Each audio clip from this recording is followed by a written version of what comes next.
80% muscle meat, 10% raw bone, 5% liver, and 5% other secreting organs. This is the foundation of the raw diet, and what most raw feeders use as a base to formulate nowadays. It's also what beginners start out with, as balancing a meal to nutrient guidelines isn't easy to grasp right away. Heck, for a while, I based my pets' raw meals off this ratio, but it's flawed, and here's why. When you first learn the fundamentals of feeding a raw diet, you learn that we strive to mimic a prey animal's body with muscular tissue, muscular organs, bone, and secreting organs. Of course, other parts that make up an animal's body are glands, blood, skin, fat, ligaments, fur, and feathers. But because we can't often source these parts, we make up for it by adding in other whole foods that provide similar nutrients like oily fish, kelp, and mussels. The ratio of muscle meat, raw bone, and organ meat was popularized as 80-10-10 and was designed to build off of from there. While this is a fine base to start out with and makes things very simple for beginners, unfortunately, this is an incredibly rough estimate. I started realizing this when I began raw feeding my past ferret guts. During this time, I was learning a lot about whole prey since this was his main source of food.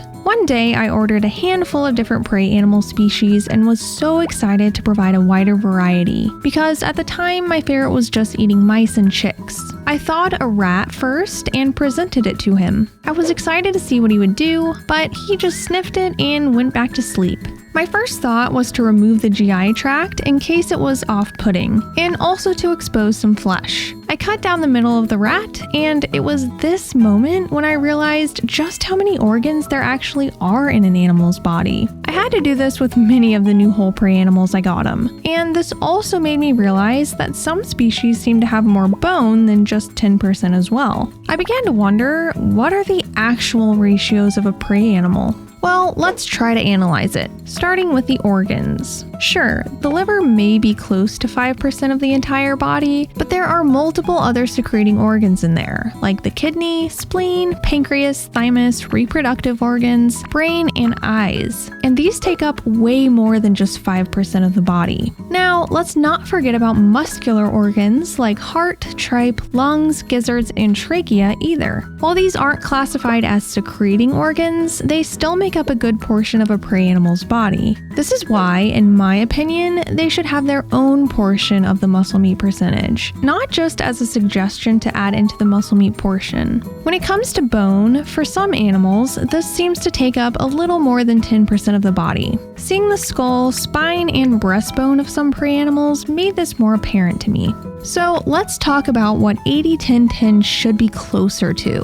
Muscular tissue and muscular organs take up around 65 to 80% of the body, with about 40 to 50% of this being muscular tissue, and about 25% being muscular organs. Secreting organ meats take up about 8 to 12%, with liver being 2 to 5% of this, depending on which animal liver you're feeding.